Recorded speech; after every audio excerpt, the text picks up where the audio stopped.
இப்ப நம்ம பார்க்க போற நாவல் எழுத்தாளர் தமிழ் வெண்பா அவர்களின் முதல் நாவலான தென்றலே திரும்பிவிடு. தென்றல் 27.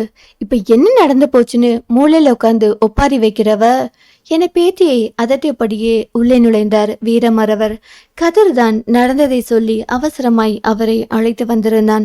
அவர் நிதானமாய் சிதறி கிடந்த புத்தகங்களை பையினுள் அடுக்கி வைக்க அவள் அழுத்தமாய் அப்படியே அமர்ந்திருந்தாள். தூக்கி தோளில் போட்டவர் பள்ளிக்கூடத்தை நோக்கி எட்டி நடையை போட்டார். கதிரும் ஓட்டமும் நடையுமாக அவரை பின்தொடர்ந்தான். ஏட்டி கழுத, இப்ப என்ன நடந்துச்சுன்னு கடப்பாரிய முழுகன கணக்கா வாய மூடிட்டு வரவ அவளை சீண்டி வார்த்தைகளை பிடுங்க பார்த்தார் பெரியவர். நீ என்னோட பேசாத. நான் என்ன பண்ணேனாம்? நீ தானே ஒன்று மொவன் வீட்டுக்கு போக சொன்ன. உன் மருமவ என்ன பேச்சு பேசுறா தெரியுமா என்றால் சிலிர்த்து கொண்டியாள். ஒன்ற மாமன் பதிலுக்கு எதுவுமே சொல்லலையாக்கும். யாரு? ஒன்ற மவன் தானே சொல்லிட கிளிட போறாக. பொண்டாட்டி முந்தானிய பிடிச்சிட்டு சுத்தது அவருக்கு நேரம் சரியா இருக்கும். அடியே எடுபட்ட கழுத, இப்படி பேச யாருக்கிட்ட கத்துக்கிட்ட என்றார் சிரிப்போடு அவர். அந்த ராசம் மாத்ததான் திரும்பி வரப்போ இப்படி சொல்லுச்சு. அந்த கூறுகிட்ட சிரிக்கிய அப்புறம் கவனிச்சுக்கிறேன். சின்ன பிள்ளைகிட்ட என்னத்த சொல்றதுன்னு ஒரு விவஸ்தை வேணா? சரி, அங்கன என்ன சண்டை அதை சொல்லும் போத. நான் முட்டாயை கொடுக்க போனேனா? போன என்றார் அவர் கதை கேட்கும் பாவனையில். அபிக்குட்டி முட்டாய் எடுக்க ஆசையா ஓடி வந்தாளா? வந்தா. ஐத்த வந்து தட்டி விட்டுட்டு அப்பன் பேரு தெரியாதவளுக்கெல்லாம் பிறந்தனா ஒரு கேடான்னு என்னை திட்டி பிடிச்சு மானம் கெட்டவளுக முட்டாய வேற தூக்கிட்டு ஆட்டிட்டு வந்துட்டாளுன்னு இன்னும் நிறைய சொல்லி திட்டி பிடிச்சா பூச்சி என்ற சின்னவளின் குரலில் இப்போதும் அழுகை முட்டி கொண்டு நின்றது. அதை கேட்டவர் உள்ளத்தில் சுருக்கென நெறிஞ்ச முள்ளொன்று தேய்த்தவழி. நீ சும்மாவா இருந்தவ என்றார் பேத்தியின் குணம் அறிந்து. நான் யாரு? வீரமறவன் பேத்தியாக்கும். நல்லா திட்டி புட்டு எங்க அப்புச்சி வந்து கேட்பாகன்னு சொல்லிட்டு தான் வந்தேன் என்றாள் வீராப்பாய் அவள். அப்படி சொல்லடிய ராசாத்தி, என்ன பெத்த அம்மாரு. ஆனா அப்புச்சி ஐத்த திட்டுனது கூட பரவாயில்ல. அபிக்குட்டி எவ்வளோ ஆசையா முட்டாய் எடுத்தா தெரியுமா? அதையும் தட்டி விட்டுடுச்சு என்றால் சோகமாயாள். அவர்கள் பேசிக்கொண்டிருக்க பள்ளியும் வந்துவிட்டது. பேத்தியின் முகம் வலித்து நெட்டி முறித்து திருஷ்டி கழித்த வீரமறவர் நெற்றியில் ஒரு முத்தம் பதித்து பள்ளிக்குள் அனுப்பி வைத்தார். பெருமூச்சொன்றை வெளியேற்றி அங்கிருந்து நகர்ந்தவருக்கு மனதில் பெரும்பாரம் ஏறிக்கொண்டது. தரைத்தளமும் ஒரு 4.5 அடி சுற்றுச்சுவரும் சிமெண்ட் கொண்டு கட்டப்பட்ட அந்த பள்ளிக்கூடத்தின் மேற்கீரை கீற்றுகளால் வேயப்பட்டிருந்தது. ஒரு மரப்பலகை கொண்டு 2ஆய் பிரிக்கப்பட்டிருந்தது பள்ளிக்கூடம். ஒரு பகுதியில் மீண்டும் 2ஆக பிரிக்கப்பட்டு ஒன்றில் 1ஆம் வகுப்பு, மற்றொன்று 2ஆம் மற்றும் 3ஆம் வகுப்பும் நடந்தது. மீதி பாதியில் 4 மற்றும் 5ஆம் வகுப்புகள் நடந்தது. 9:30க்கு வரவேண்டிய பள்ளிக்கூடத்திற்கு 11 மணிக்கு வந்த யாழை பிறந்த நாள் என்பதால் எதுவும் சொல்லாது விட்டுவிட்டார் ஆசிரியர். உடன் தாமதமாக வந்த கதிர்தான் கொஞ்சம் வாங்கி கட்டி கொண்டான். அமைதியாகவே மதியம் வரை நேரம் கரைந்தது. ஏ மகேசு, என்னடி ஒரு மாதிரி இருக்க என்றாள் பக்கத்தில் இருந்தவளின் கையில் சுரண்டி. அவள் மகேஸ்வரி, யாழின் பக்கத்து ஊர். கதிரை கடத்தது அவளின் பள்ளிக்கூடத்து நெருங்கிய தோழி. சிறு வயதிலேயே தாயை இழந்து சிற்றன்னையிடம் சில கொடுமைகளை அனுபவித்துக் கொண்டிருப்பவள். அது நேத்தி பாத்திரத்தை சரியா தேய்க்கலன்னு என் சின்னாயி சூடு வச்சு புட்டா. இன்னைக்கு நான் எப்படி பாத்திரத்தை நல்லா தேய்க்கிறது? திரும்பவும் சூடு வச்சுட்டா என்னடி பண்றது? அதான் ஒரே பயமா இருக்கு. என்ன சூடுபட்ட தன் இடது கையை அவளிடம் காட்டினாள் மகேஷ். நேற்று பட்ட காயத்தை என்று ஊதி ஊதி ஆற்ற முயன்றாள் யாழ். ஒன்ற அப்பாரு ஒன்னும் சொல்லலையாக்கும். அவர் என்னத்த சொல்றது என்ற அப்பாரு வாயை திறந்தாலே சின்னைத்த அது வீட்டுக்கு மூட்டையை கட்டிடுது. பிறகு அவ வீட்ல இருந்து எல்லாம் வந்து பஞ்சாயத்து வைக்கிறாங்க. அதுதான் நான் வேற யோசனை பண்ணி வச்சிருக்கேன். என்ன யோசனைடி? நான் கண்ணாலம் பண்ணி போயிட்டா சின்னாயி என்னைய அடிக்க முடியாதுல. அடி யாருடி இவ கூறு கெட்டவளாட்டம்? நீ கண்ணாலம் பண்ணிட்டு போயிட்டேனா நாம அதுக்கப்புறம் பார்க்கவே முடியாதுல்ல. ஐயா, நான் மட்டும் அதை யோசிக்கல நினைச்சியா? அதுக்கு என்கிட்ட ஒரு யோசனை இருக்கு. என்னடி யோசனை?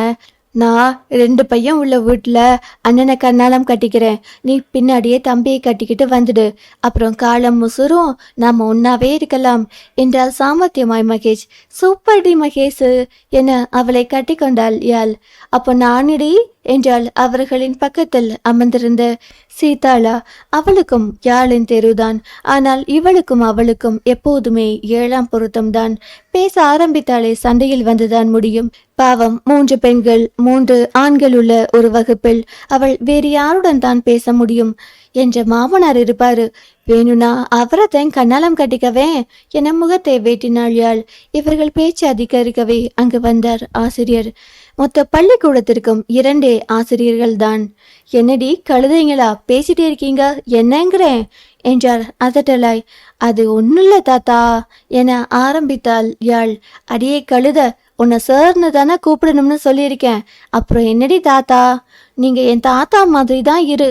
அவர் முறைக்கவும், சரி தாத்தா சார்னு கூப்பிடுறேன் போதுமா என்றால் பெருந்தன்மையாக. அவர் உள்ளுக்குள்ளேயே சிரிப்பை அடக்கி கொண்டு, என்னங்கடி உங்களுக்குள்ளேயே பேச்சு என கேட்க மூவரும் ஒருவரை ஒருவர் மாற்றி மாற்றி பார்த்து கொள்ள யாரும் வாயை திறப்பதாக தெரியவில்லை. அப்போ நீங்க சொல்ல மாட்டீங்க, போய் பெஞ்சு மேல நில்லுங்கடி. நீங்க என்ன லூசா தாத்தா சார், 3ஆப்புல தான் பெஞ்சே இல்லையே, அப்புறம் எதுல நிக்கிறது? அடியே கழுத, எனவே லூசுங்கிறியா? போய் 4ஆப்பு பெஞ்சு மேல ஏறி நில்லுங்கடிங்க. தாத்தா சார், அக்கா அண்ணா எல்லாம் சரிப்பாங்க, என் பிறந்த நான் வேற, நாளைக்கு நிக்கேனே தாத்தா சார் என்றாள் கெஞ்சலா ஐயாள். பொடிங்க இங்கனே நின்னுக்கிட்டு அவர் அதட்டவும் அவர்கள் மூவரும் அவரை திரும்பி திரும்பி பார்த்தபடி அந்த மரப்பலகை இடுக்கினுள் புகுந்து பெஞ்சில் இருந்தவர்களை இறங்க சொல்லிவிட்டு ஏறி நின்றார்கள். அடி கழுந்தைங்களா, எழுதுற பெஞ்சு மேல ஏறி நில்லுங்கடிங்க என்றார் ஆசிரியர் மீண்டும் அதட்டலாய். முறைத்தபடி ஏறி நின்ற மற்ற இருவரும் எல்லாவற்றிற்கும் சீதாளாதான் காரணம் என்று அவளை திட்டி தீர்த்தனர். இவர்கள் பேசவே இல்லையாம்.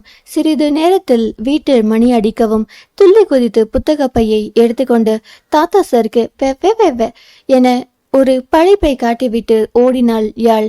ஓடியவள் பின்னே சீதாளாவும் கதிரும் மூச்சிறைக்க ஓடி வர அவர்களுக்காக நின்றாள். உன்னாலதான் இன்னைக்கு சாரு என்னைய வஞ்சு புட்டாக என சீதாளாவும், உன்னாலதான் என்னை யாழும் என ஒருவர் மாற்றி ஒருவர் சொல்லிக்கொள்ள வாய் சண்டை கைகலப்பானது. முதல் நாள் மழை வேறு பெய்திருந்ததால் மஞ்சாலை சேராயிருந்தது. பள்ளங்களில் நீர் தேங்கி இருந்தது. அவர்கள் இருவரும் அந்த சேற்றில் கட்டி புரண்டு ஒருத்தி முடியை மற்றொருத்தி பிடித்து இழுத்து இருவரும் மாற்றி மாற்றி கடித்து, அப்பா அவர்களை பிரிப்பதற்குள் கதிருக்கு போதும் போதும் என்றாகிவிட்டது. வழியும் அவளின் துணைக்கு யாரும் இல்லை என்ற எண்ணமும். என் ஆத்தா அப்பவே சொல்லுச்சு, இந்த அப்பன் பேரு தெரியாத மானங்கிட்ட சிறுக்கி கூட எல்லாம் சேராதுன்னு, நான் தான் கேட்கல என அவள் சொல்லி முடித்த சமயம் ஒரு கல் பறந்து வந்து அவள் நெற்றியை பதம் பார்த்தது. இப்ப சொல்லுடி. இல்ல சொல்லிதான் பாருவேன் என மற்றொரு கல்லை தூக்கி தூக்கி போட்டு பிடித்தபடி அவளை முறைத்தபடி யாழ் சொல்ல அவள் வேகமாக அங்கிருந்து ஓடி போனாள். ஓடியவள் நேரே சென்று அவள் அம்மாவிடம் வத்தி வைத்து விட்டாள். இதனால் தான் யாழுக்கு அவளை பிடிக்கவில்லை. தன் வீட்டிற்கு கதிர் வீட்டின் வழியாக பின்வாசல் பக்கமாக வந்தவள் சேறுபடிந்த சட்டைகளை கழட்டி ஒழித்து வைத்துவிட்டு வேறு துணிகளை மாற்றிக்கொண்டாள்.